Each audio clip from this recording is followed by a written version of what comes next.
دشمن کا ہتھیار بننے والے دہشت گرد بلوچ اور پشتون عوام کی اقدار پر داغ ہیں۔ وزیر اعظم شہباز شریف کہتے ہیں کہ غزدار میں دہشت گردی کی بزدلانہ واردات بھارت کے ایجنٹوں کی کارستانی ہے۔ بھارت کے ریاستی سربراہی میں کام کرنے والے فتنہ ہندوستان دہشت گرد حملے کے ذمہ دار ہیں۔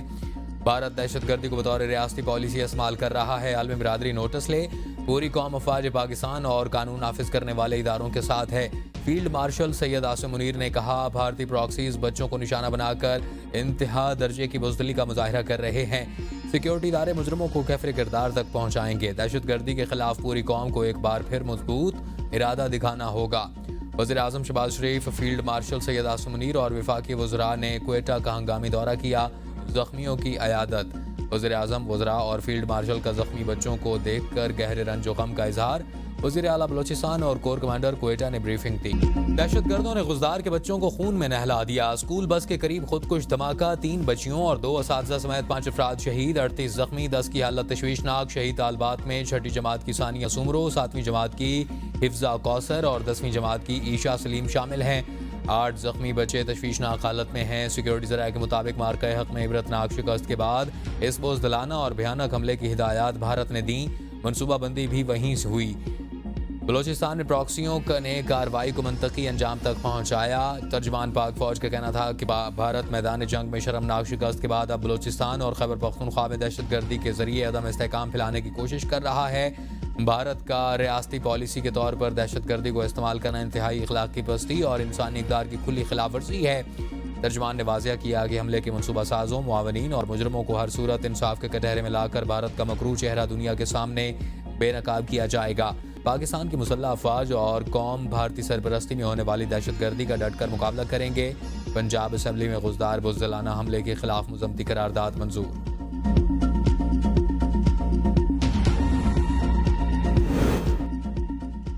مقدس خون کی قسم کھا کر کہتا ہوں، بچوں کے خون کا بدلہ لیا جائے گا۔ وزیر اعلیٰ بلوچستان میر سرفراز بگٹی کی کوئٹہ میں پریس کانفرنس۔ کہا، نرم اہداف پر حملے بھارت کی اخلاقی پستی ظاہر کرتے ہیں۔ بھارت بلوچستان میں دہشت گردی کرا رہا ہے۔ افغانستان کی سرزمین ہمارے خلاف استعمال ہو رہی ہے۔ دہشت گردوں کا کوئی مذہب اور قبلہ نہیں۔ یہ بھارت سے پیسے لے کر نہتے شہریوں کو نشانہ بنا رہے ہیں۔ ہماری مسلح افواج نے بھارت کو منہ توڑ جواب دیا۔ بھارت بکھلاہٹ میں معصوم بچوں کو نشانہ بنا رہا ہے، جس کی جتنی بھی مذمت کی جائے کم ہے۔ انڈیا جھوٹے بیانیے کی بنیاد پر آگ سے کھیل رہا ہے۔ ہم ہمیشہ جنگ کے لیے تیار ہیں، اگر جنگ چاہیے تو جنگ صحیح۔ D G I S P R کا BBC کو انٹرویو۔ کہا، پاکستان اور بھارت کے درمیان ایٹمی جنگ محض بے وقوفی ہوگی۔ یہ دونوں ممالک کے لیے باہمی تباہی کا راستہ ہے۔ جوہری جنگ ناقابل تصور اور غیر معقول خیال ہے، تاہم اگر جنگ مسلط کی گئی تو پاکستان ہر وقت تیار ہے۔ انڈیا گھمنڈ میں اور جھوٹے بیانیے کے ذریعے تصادم کا ماحول بنا رہا ہے۔ چنگاری کسی بھی وقت بھڑک سکتی ہے۔ انڈیا بار بار جھوٹا بیانیہ گھڑتا ہے جو دنیا کے سامنے بے نقاب ہو چکا ہے۔ پاکستان نے حالیہ کشیدگی میں بالغ نظری کا مظاہرہ کیا اور اگر کسی واقعے میں پاکستانی شہری ملوث ہے تو ثبوت فراہم کیے جائیں۔ پاکستان خود کارروائی کرے گا۔ ہم امن کو ترجیح دیتے ہیں۔ انڈیا کا موجودہ رویہ اس کی داخلی سیاست کا نتیجہ ہے۔ وہاں کی قیادت سنجیدہ نہیں۔ پہلگام واقعے پر کوئی سخت سوالات نہیں ہو رہے۔ ناانصافی پر کوئی توجہ نہیں دی جا رہی۔ بیک چینل رابطوں کا علم نہیں، یہ وزارت خارجہ کا دائرہ ہے۔ 6 اور 7 مئی کی رات پاکستان نے انڈیا کے 6 طیارے گرائے اور اگر چاہتا تو مزید بھی گرا سکتا تھا، لیکن قیادت نے ذمہ داری کا مظاہرہ کیا۔ 9 اور 10 مئی کی درمیانی رات پاکستان نے انڈیا اور مقبوضہ کشمیر میں دفاعی تنصیبات کو محدود اور مؤثر جوابی کارروائی سے نشانہ بنایا، جس کے بعد انڈیا نے پیچھے ہٹنے اور بات چیت کی خواہش ظاہر کی۔ جوہری ممالک کے درمیان جنگ ہوئی تو نتائج صرف پاکستان تک محدود نہیں رہیں گے۔ حکومتی سفارتی کمیٹی کے سربراہ بلاول بھٹو کی میڈیا سے گفتگو۔ کہا، بھارت پانی کو بطور ہتھیار استعمال کر رہا ہے۔ پہلگام واقعے کے بعد مودی نے بے بنیاد الزامات لگائے۔ وزیر اعظم نے غیر جانبدارانہ تحقیقات کا مطالبہ کیا۔ پاکستان دہشت گردی سے سب سے زیادہ متاثر ہوا۔ خطے کو دہشت گردی سے پاک کرنے کے لیے کوئی حل نکالنا چاہیے۔ کشمیر سمیت تمام امور پر بات ہونی چاہیے۔ ہم عالمی سطح پر پاکستان کا موقف بھرپور انداز میں پیش کریں گے۔ بلاول بھٹو زرداری کی سربراہی میں قائم سفارتی کمیٹی کے اجلاس میں بھارت کے خلاف سفارتی محاذ پر مضبوط موقف اپنانے پر اتفاق۔ اجلاس میں وزارت خارجہ کی طرف سے خطے کی موجودہ صورتحال پر بریفنگ دی گئی۔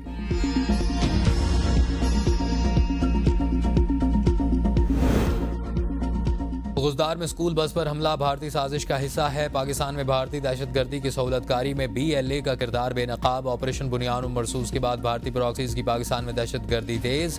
سیکیورٹی ذرائع کے مطابق بھارت کل عدم BLA کے ذریعے بلوچستان میں دہشت گردی پھیلا رہا ہے۔ مودی حکومت شکست سے توجہ ہٹانے کے لیے پاکستان میں دہشت گردی کروا رہی ہے۔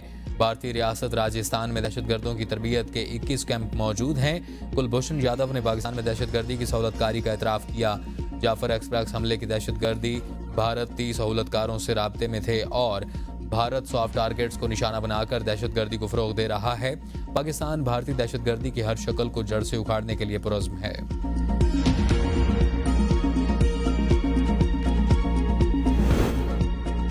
بھارت کو شکست دینے پر قوم کو مبارکباد پیش کرتے ہیں۔ وزیر اعلیٰ مریم نواز کی زیر صدارت نون لیگ کی پارلیمانی پارٹی کا اجلاس۔ بھارتی جارحیت اور دہشت گردی کے خلاف متفقہ قرارداد منظور۔ اجلاس میں بھارتی جارحیت اور بلا جواز جنگ مسلط کرنے کی شدید مذمت۔ شہداء کو خراج عقیدت۔ Chairman joint chiefs of general Sahir Shamshad Mirza, field marshal Syed Asim Munir کو خراج تحسین۔ ایئر چیف ظہیر محمد بابر سدھو اور سربراہ پاک بحریہ ایڈمرل نوید اشرف کو بھی خراج تحسین پیش کیا گیا۔ پاک فوج کے افسران، جوانوں اور انٹیلیجنس اداروں کو بھی خراج تحسین پیش۔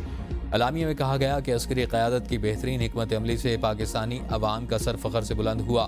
نواز شریف نے تاریخ کے اس نازک اور فیصلہ کن موڑ پر وفاقی حکومت کی رہنمائی کی۔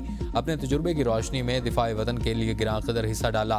اجلاس میں نواز شریف کو بھی خراج تحسین پیش کیا گیا۔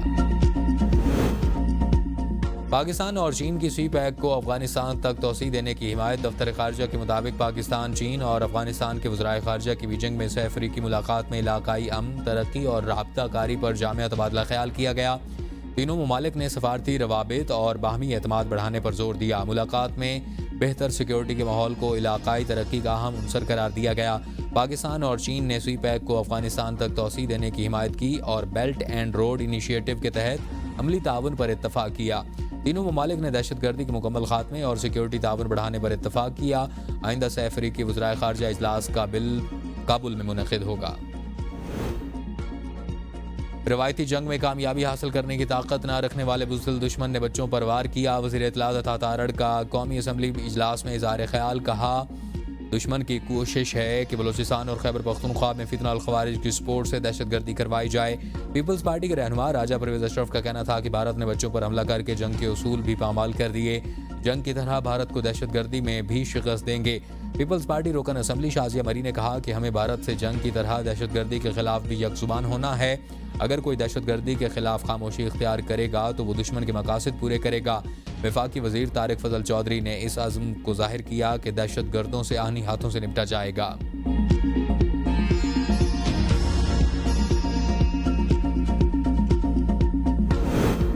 سینیٹر ایمل ولی خان اور چیئرمین PTA حفیظ الرحمان کے درمیان قائمہ کمیٹی اجلاس میں شدید تلخ کلامی۔ چیئرمین PTA نے ایمل ولی پر منشیات کے استعمال کا الزام لگایا۔ ایمل ولی پر برہم اور چیئرمین کے رویے کو توہین آمیز قرار دیتے ہوئے کارروائی کا مطالبہ۔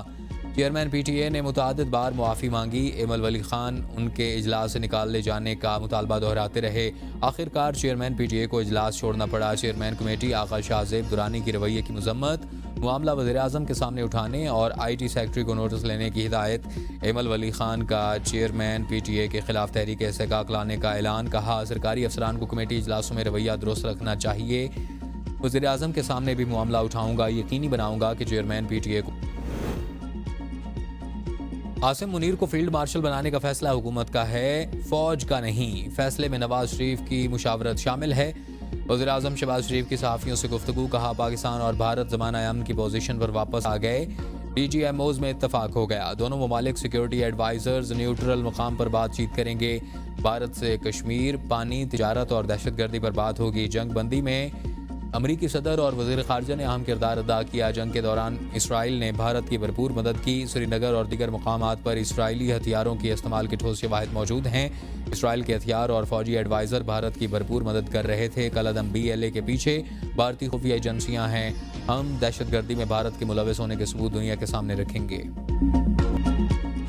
یادگار شہداء GHQ میں فیلڈ مارشل عاصم منیر کے اعزاز میں تقریب، خصوصی گارڈ آف آنر پیش۔ فیلڈ مارشل عاصم منیر نے یادگار شہداء پر پھول چڑھائے، شہدائے پاکستان کو خراج عقیدت پیش کیا اور فاتحہ خوانی کی۔ فیلڈ مارشل عاصم منیر نے اعزاز قوم اور شہداء کے نام کر دیا. کہا یہ اعزاز پوری پاکستانی قوم اور بہادر افواج کے ان جانباز مرد و خواتین کے نام ہے، خصوصاً ان شہداء کے جنہوں نے بھارت کی بلا جواز بزدلانہ اور غیر قانونی جارحیت کے خلاف فولادی دیوار بن کر ملک کا دفاع کیا. بھارتی جارحیت کے خلاف شہداء کا کردار ناقابل فراموش ہے. شہداء اور غازیوں کی قربانیاں رائے گاہ نہیں جائیں گی. تحریک انصاف کے جنرل سید عاصم منیر کو فیلڈ مارشل کا عہدہ ملنے پر مبارکباد. Chairman P T I barrister Gohar کہتے ہیں کہ سپہ سالار نے بھارت کے خلاف موجودہ کشیدگی میں بہترین کردار ادا کیا. پاکستانی افواج نے بھارت کے خلاف بہترین حکمت عملی کے ساتھ جواب دیا. جنگ کی فضا ابھی بھی موجود ہے. پوری قوم متحد رہے. بھارت نے دوبارہ کچھ کیا تو پوری قوم مل کر جواب دے گی. آرمی چیف کو فیلڈ مارشل کا اعزاز ملنے کے بعد ان پر مزید ذمہ داری عائد ہوتی ہے. ہماری افواج کے ساتھ کوئی جھگڑا نہیں. بانی نے بھی کہا اسٹیبلشمنٹ کے ساتھ مذاکرات کے دروازے بند نہیں ہوئے. آرمی چیف کو فیلڈ مارشل بنانے کا فیصلہ کرنے والا بڑا سمارٹ تھا. سینئر سیاستدان فیصل واڈا کی ایوین کے پروگرام سوال سے آگے میں گفتگو. کہا میں اپنے دفاعی بجٹ کو مزید بڑھانا ہوگا اور سیاسی لیڈروں نے قوم کو متحد نہیں کیا. آرمی چیف نے کہا کہ ایک جھنڈے تلے کر کے دکھایا. آرم فورسز کی کامیابیوں سے سیاستدانوں کی ناکامیاں چھپ گئیں. بانی پی ٹی آئی کو کوئی بتا دیں کہ عاصم منیر بادشاہ ہیں. بانی پی ٹی آئی کو ٹویٹس اور بچگانہ بیانات سے گریز کرنا چاہیے. بانی پی ٹی آئی کو نہیں کہنا چاہیے کہ اسٹیبلشمنٹ ان سے بات کرے. اسٹیبلشمنٹ کو بانی پی ٹی آئی سے بات کرنے میں کوئی دلچسپی نہیں. بانی پی ٹی آئی کو سیاسی جماعتوں سے بات کرنے کی ضرورت ہے. مجھے بانی پی ٹی آئی کی مشکلات بڑھتی ہوئی نظر آ رہی ہیں. فیض حمید کا کیس بھی اپنے منطقی انجام کو جلد پہنچے گا. ارشد شریف کا کیس بھی جلد کھلنے والا ہے. مودی حکومت کے پاکستان مخالف اقدامات. بھارت کا ایک اور پاکستانی سفارتکار کو ملک چھوڑنے کا حکم. پاکستانی نازم الامور کو طلب کر کے ڈی مارش بھی دے دیا. بھارتی پروازوں کے لیے پاکستانی فضائی حدود مزید 1 ماہ بند رکھنے کا فیصلہ. ذرائع کے مطابق فضائی حدود کی بندش سے بھارتی ایئر لائنز کو 1 ماہ میں 8 ارب پاکستانی روپے کا نقصان ہوا.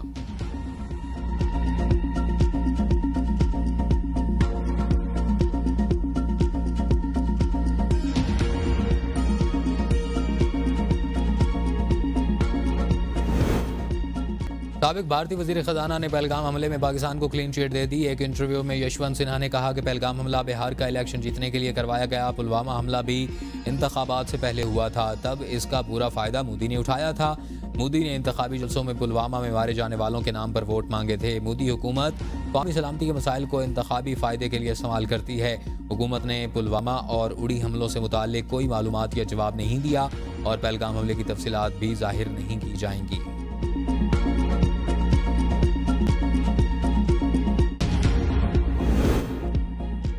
بھارت اگر امن سے رہے گا تو اس کے بچے بھی محفوظ رہیں گے. جنگ سے تباہی اور بربادی آتی ہے. ہم امن کے دائی ہیں. امن کو ہماری کمزوری نہ سمجھا جائے. سابق وزیر اعظم راجہ پرویز اشرف کا قومی اسمبلی میں اظہار خیال. کہا بھارت نے پہلگام واقعے پر ڈرامہ کیا. مسلح افواج نے دشمن کے دانت کھٹے کر دیے. مسلح افواج ہماری آنکھوں کا تارا ہیں. قوم مسلح افواج کے ساتھ کھڑی ہے. پوری دنیا کو ہمارے ساتھ کھڑا ہونا چاہیے. شازیہ مری نے کہا کہ اس درندگی سے اب ہمیں نجات چاہیے. پی ٹی آئی کا واک آؤٹ اور کورم توڑنے کا عمل افسوسناک. پاکستان، چین اور افغانستان کا دہشت گردی کے خاتمے اور استحکام کے لیے مشترکہ عزم کا اظہار.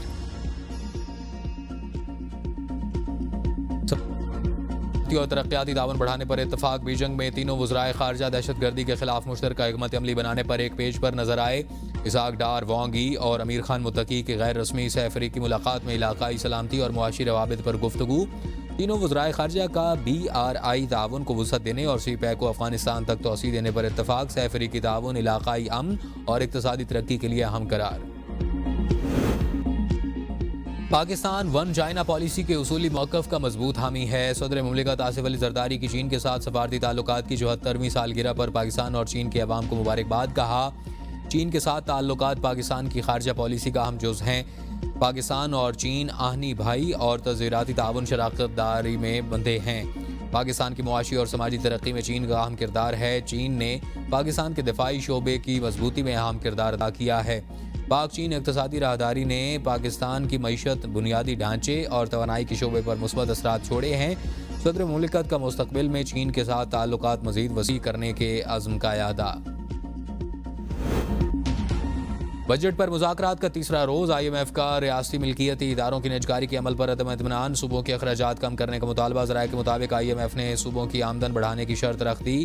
قومی ایئر لائن کی نجکاری کی راہ میں حائل رکاوٹیں دور کرنے کا بھی مطالبہ، حکومت کی قومی ایئر لائن کی نجکاری رواں سال مکمل کرنے کی یقین دہانی، بجلی کی 3 تقسیم کار کمپنیوں کی نجکاری دسمبر 2025 تک مکمل کرنے کا ہدف ہے، IMF کا زرعی انکم ٹیکس وصولی کے لیے تمام اقدامات کرنے کا مطالبہ، حکومت کی جانب سے معاشی بحالی کے لیے مختلف شعبوں میں ٹیکس رعایتیں مانگ لی گئیں، IMF ٹیکس رعایت پر ڈیٹا اور حکمت عملی دیکھ کر فیصلہ کرے گا۔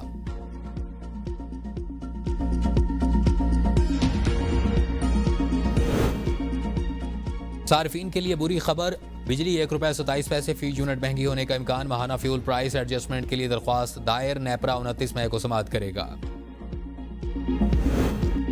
پنجاب بھر میں ہسپتالوں میں مفت ادویات فراہم کی جا رہی ہیں، وزیر اعلیٰ پنجاب مریم نواز کہتی ہیں کہ پنجاب حکومت کی صحت کے شعبے میں خصوصی توجہ دی جا رہی ہے، پنجاب میں پہلے سرکاری کینسر اسپتال کی تعمیر تیزی سے جاری ہے، آئندہ سال بھی 100 ارب روپے کی لاگت سے مفت ادویات فراہم کریں گے۔ پنجاب بھر کے ہسپتالوں میں کرپشن کی روک تھام کے لیے اقدامات کیے گئے، کلینک آن ویل پروجیکٹ کے ذریعے عوام کو سہولت ملی ہے، پنجاب حکومت نے بچوں کی ہارٹ سرجری کے لیے اقدامات کیے، پنجاب حکومت کی صحت کے شعبے میں خصوصی توجہ مرکوز ہے، 2 ماہ میں نواز شریف میڈیکل ڈسٹرکٹ منصوبے پر کام شروع ہو جائے گا، بچوں کو گھروں میں انسولین کی فراہمی کا پروگرام شروع کیا گیا ہے، کینسر، ہیپاٹائٹس اور TB کی ادویات بھی گھروں میں فراہم کی جا رہی ہیں۔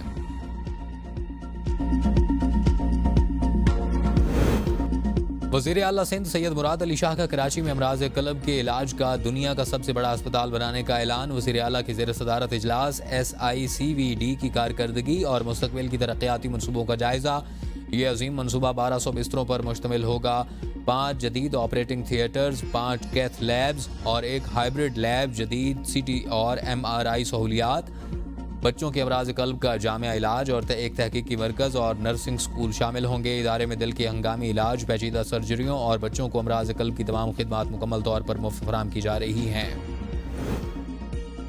صنعت کے شعبے میں سرمایہ کاری کے وسیع مواقع موجود ہیں، حکومت سرمایہ کاروں کو ہر ممکن سہولیات فراہم کرے گی، وزیر اعلیٰ خیبر پختونخوا علی امین گنڈاپور کا سالانہ ترقیاتی پروگرام سے متعلق اجلاس سے خطاب، اجلاس میں محکمہ صنعت کے جاری ترقیاتی منصوبوں کا تفصیلی جائزہ، وزیر اعلیٰ نے فنی تعلیم کے فروغ پر زور دیا، کہا نوجوانوں کو روزگار دینے کے لیے اس شعبے میں سرمایہ کاری ناگزیر ہے، فنی تربیت کے نظام کو قومی اور بین الاقوامی مارکیٹ سے ہم آہنگ بنانے، انڈومنٹ فنڈ کے قیام اور انٹرنیشنل سرٹیفیکیشن کے فروغ، اکنامک زونز اور انڈسٹریل زونز کے منصوبوں پر کام تیز کرنے کی ہدایت۔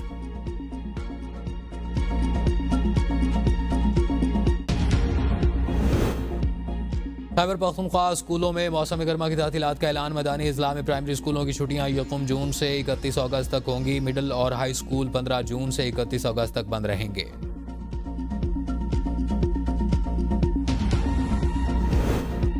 تبادلے پر آئے ججز کو کیا الاؤنسز ملتے ہیں؟ میری رائے میں تو تبادلے پر آئے ججز کو کوئی اضافی الاؤنس نہیں ملتا، اگر ملتا ہے تو دکھا دیں۔ سپریم کورٹ کے جج محمد علی مظہر کے ججز تبادلہ اور سینیورٹی کیس میں ریمارکس، کہا ماضی میں تبادلے کی میعاد تھی، 18ویں ترمیم میں میعاد کو نکال دیا گیا ہے، کیا آئین سازوں کو میعاد دوبارہ شامل کرنے پر مجبور کر سکتے ہیں؟ بھارت میں جج کے تبادلے پر رضامندی بھی نہیں لی جاتی، جب جج کی ویکنسی خالی نہیں ہوگی تو جج کا تبادلہ کیسے ہوگا؟ اب تو جج تقرری کا اختیار جوڈیشل کمیشن کا ہے۔ وکیل ادریس اشرف نے دلائل میں کہا کہ 2 سال سے کم تبادلہ ہو تو رضامندی ضروری نہیں، قانون کے مطابق خالی سیٹ پر تقرری کی جا سکتی ہے، ججز کا ٹرانسفر مستقل نہیں عبوری ہوتا ہے، یہ اپنی نوعیت کا منفرد مقدمہ ہے۔ اس وقت اسلام آباد ہائی کورٹ میں 2 طرح کے ججز ہیں، تبادلے پر آئے ججز کو اضافی الاؤنسز ملتے ہیں۔ GHQ گیٹ میں حملہ کیس کی سماعت آج اڈیالہ جیل میں ایک خصوصی عدالت میں ہوگی، دن 11:30 بجے انسداد دہشت گردی عدالت کے جج امجد علی شاہ سماعت کریں گے۔ توشہ خانہ 2 کیس کی اڈیالہ جیل میں سماعت، بانی PTI اور بشرا بی بی کو کمرہ عدالت میں پیش کیا گیا، بیانات ریکارڈ کروانے کے لیے 6 گواہ عدالت میں پیش۔ بانی کے وکیل نے کہا کہ 3 ماہ بعد کیس کی سماعت ہو رہی ہے، جرح کے وکلاء آج مصروفیات کے باعث نہیں آ سکے، آئندہ سماعت پر گواہوں پر جرح کریں گے، عدالت نے سماعت 26 مئی تک ملتوی کر دی۔ راولپنڈی ڈیولپمنٹ اتھارٹی کے بینک اکاؤنٹ سے میٹرو بس سروس کی سیکیورٹی کے 3 ارب روپے کی خرد برد، DRDA نے تحقیقات کے لیے مختلف بینک اکاؤنٹ سے 1.5 ارب روپے ریکور کر لیے، باقی 1.5 ارب روپے کا سراغ نہ لگایا جا سکا۔ 2016 سے 3 ارب روپے کی خرد برد کسی کو کانوں کان تک خبر نہ ہوئی، گزشتہ 9 سالوں سے 1.5 ارب روپے بینک اکاؤنٹ میں موجود ہی نہیں تھے۔ 3 ریٹائرڈ افسران، فنانس ڈائریکٹر، ڈپٹی ڈائریکٹر اور اسسٹنٹ ڈائریکٹر شامل تفتیش، 3 سینئر افسران پر مشتمل انکوائری کمیٹی تشکیل، آڈٹ فرم سے بھی تحقیقات کروانے کا فیصلہ، نیب، FIA اور اینٹی کرپشن کو تحریری درخواست دے کر تحقیقات کروائی جائیں گی۔